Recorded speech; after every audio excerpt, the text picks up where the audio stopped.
সকালে ধুয়ে পরানো স্কুল ইউনিফর্ম, কিন্তু বিকেল হতেই সেটি কাদায় একাকার। অথচ মুখে বিরক্তির লেশ মাত্র নেই, বরং কাদার পানিতে লাফিয়ে ছিটিয়ে আনন্দে মেতে উঠেছে ছোট্ট এক স্কুল ছাত্রী। সেই নির্মল শৈশবের ভিডিওই এখন জয় করে নিয়েছে নেট দুনিয়া।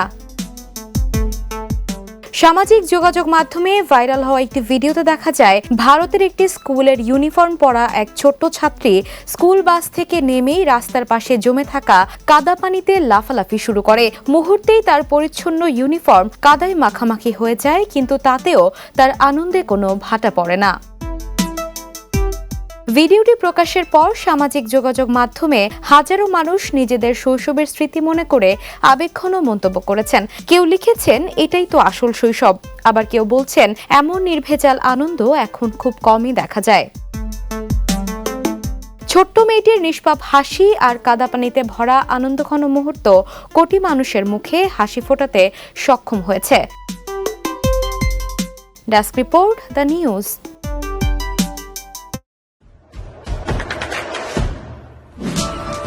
দেশে দেশে সবার সাথে দ্য নিউজ।